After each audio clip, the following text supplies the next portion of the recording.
Hello students, welcome to my class. Last lecture में हमने annual general meeting के बारे में डिस्कस किया था।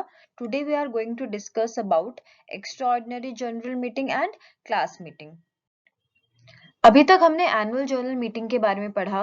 वो क्या होता है? एक सालाना मीटिंग है शेयर होल्डर्स की, जिसमें सारे इंपॉर्टेंट डिस्कशंस होते हैं और डिसीजंस लिए जाते हैं। बट उस साल की एक मीटिंग के अलावा सपोज कोई अर्जेंट काम आ जाता है, कोई ऐसा बिजनेस मैटर आ जाता है जिसके लिए शेयर होल्डर्स का अप्रूवल चाहिए, बट आप उसके लिए एनुअल जर्नल मीटिंग का वेट नहीं कर सकते, तो ऐसी मीटिंग को बोलोगे extra ordinary general meeting. So, as per Regulation 42 of the Table F of Companies Act 2013, all general meeting other than annual general meeting shall be called extraordinary general meeting. जितनी भी share holders की meeting होगी annual general meeting के अलावा, उसका बोलोगे extra ordinary journal meeting.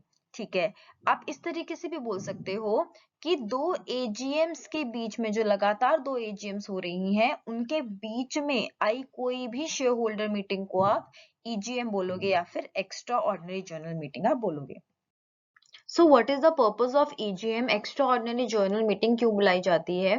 ये इसीलिए बुलाई जाती है ताकि अर्जेंट मैटर्स पे शेयर होल्डर्स डिस्कस कर सकें और उस पर रिजोल्यूशंस पास कर सकें। सो कौन से मैटर्स होते हैं? जैसे कि एमओए या फिर एओए, मेमोरेंडम या आर्टिकल्स में कुछ ऑल्ट्रेशन करना है कंपनी के हित में जो होगा, उसके लिए हो सकता है।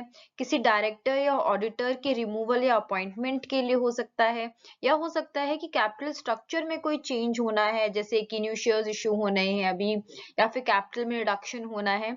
ऐसा कोई भी मैटर है उस पे ईजीएम बुलाई जा सकती है। या फिर इसके अलावा कोई भी ऐसा स्पेशल बिजनेस जिसके लिए मेंबर्स की अप्रूवल की नीड है, जिसके लिए आप अगली एनुअल जर्नल मीटिंग का वेट नहीं कर सकते, इन सभी चीजों के लिए एक्स्ट्रा ऑर्डिनरी जर्नल मीटिंग बुलाई जा सकती है।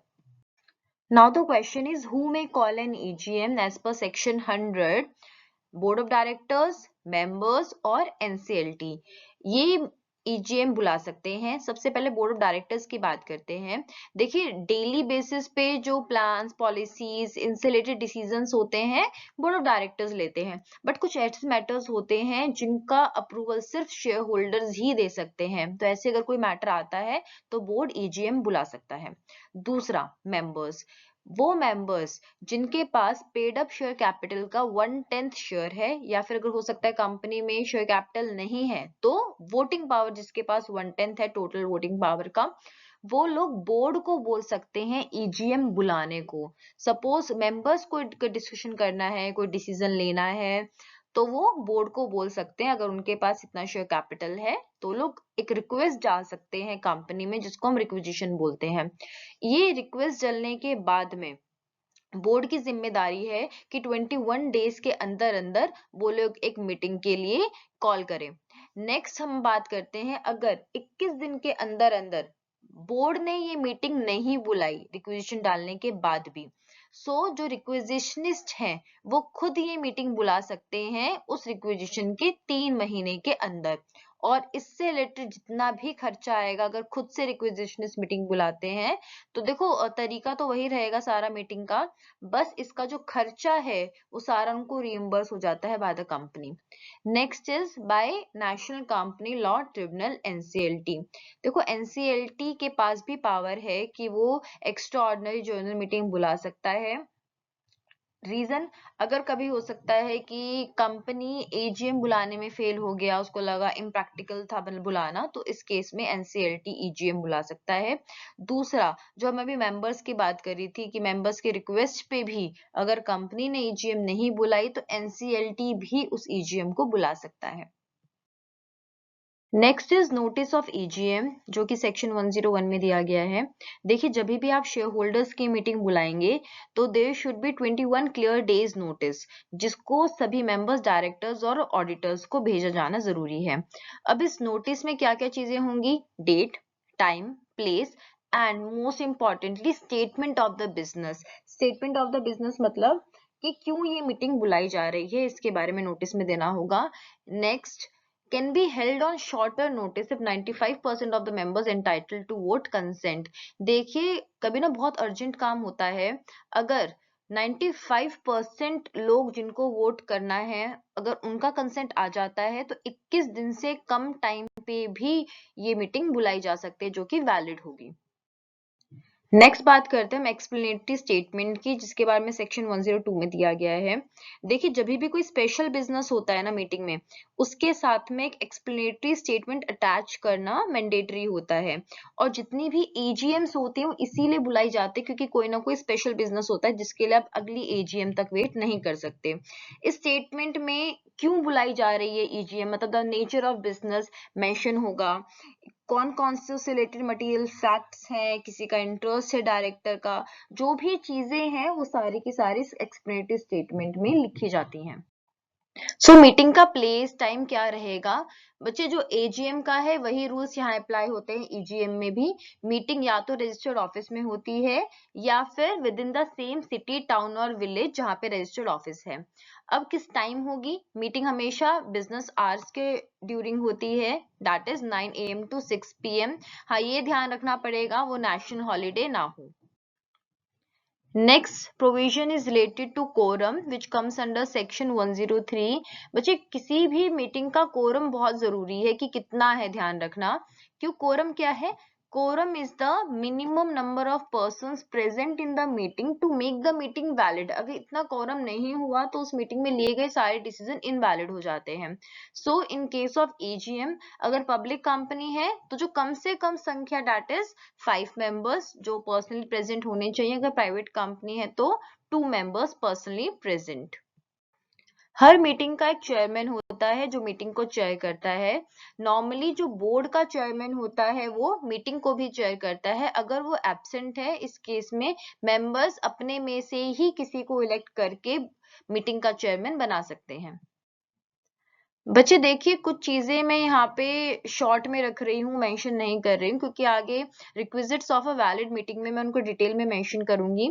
जैसे भी हमने चेयरमैन की बात करी, इसके बाद सपोज मीटिंग स्टार्ट हुई है, वहां पे डिस्कशंस होगी मैटर की, उसके बाद वोटिंग होती है। Voting generally show of hand से हो जाती है अनलेस पोल और e voting is demanded. Okay, so इसके बाद वोट होने के बाद रेजोल्यूशन पास होता है, ऑर्डिनरी रेजोल्यूशन और स्पेशल रेजोल्यूशन। हमने इसके बारे में पहले भी डिस्कस किया था और मैं नेक्स्ट वीडियो में भी इसके बारे में डिस्कस करूंगी। ये सब होने के बाद में मिनट्स ऑफ ईजीएम पे आते हैं which comes under section 118 118। Minutes क्या है?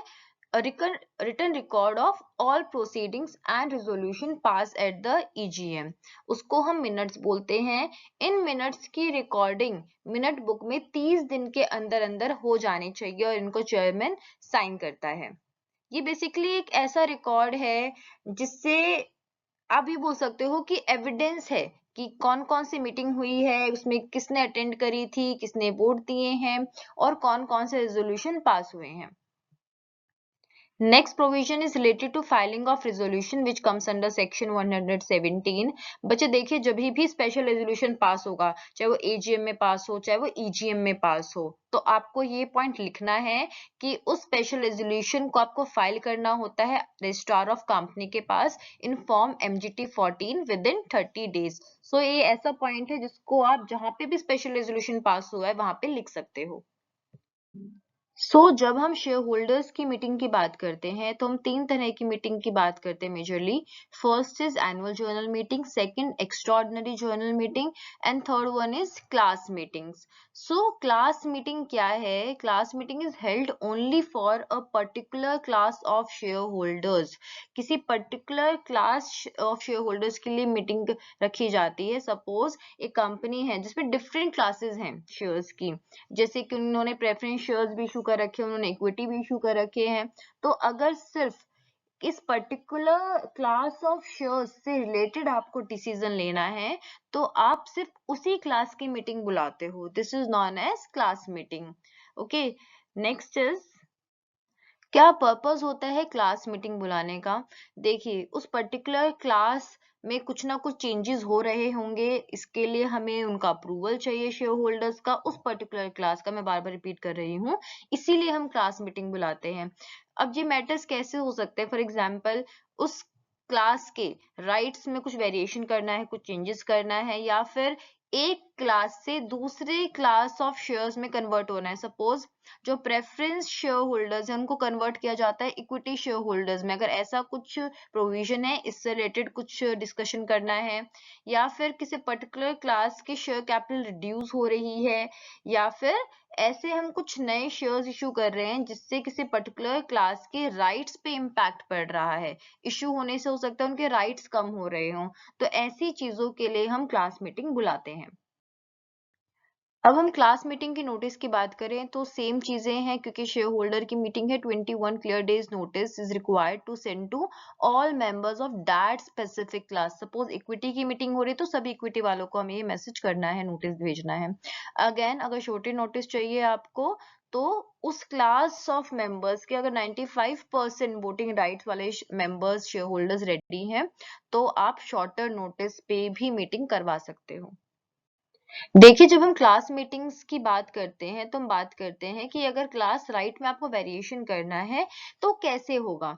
अगर कभी भी हमें क्लास राइट्स में वेरिएशन करना होता है तो इसके लिए 75% एटलीस्ट आपको अप्रूवल चाहिए, मतलब नॉट लेस देन 3/4 या 75% बोलो एक ही चीज है, जिसके बारे में सेक्शन 48 में बोला गया है।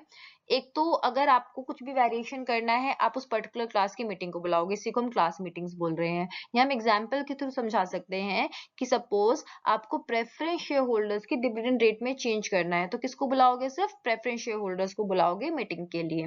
वहां पे डिस्कशन होगा, वो वोट देंगे, अगर उसमें से 75% इस चेंज को अप्रूव कर देते हैं the change will be valid. पर इसका मतलब ये नहीं है कि इसके अगेंस्ट कुछ नहीं हो सकता। कई बार डिसेंटिंग शेयर होल्डर्स होते हैं जिनको लगता है कि ये चेंज सही नहीं है, डिसेंटिंग मतलब जो इस चीज से एग्री नहीं करते, तो उनके पास ये अधिकार है कि वो 21 डेज के अंदर अंदर एनसीएलटी को अप्लाई कर सकते हैं। जनरली एनसीएलटी तभी इसके अगेंस्ट डिसीजन देगा जब उसको ये लगेगा कि ये जो चेंज हुआ है ये कंपनी के हित में नहीं है या कोई अपनी मोनोपोली बढ़ाना चाहता है, इस कारण है। तो ऐसे केस में एनसीएलटी ऐसे डिसीजन को भी चेंज करवा सकता है। सो आपके पास अधिकार है अप्लाई करने का। So this was all about EGM and class meetings. I hope आपको अभी तक का ये टॉपिक क्लियर है। स्टिल अगर आपको कोई डाउट है तो आप मुझे नीचे दिए गए कमेंट सेक्शन में बता सकते हैं। नेक्स्ट वीडियो में हम पढ़ेंगे डायरेक्टर्स मीटिंग के बारे में। Okay, so till then, thank you so much for watching this and please subscribe for more such videos.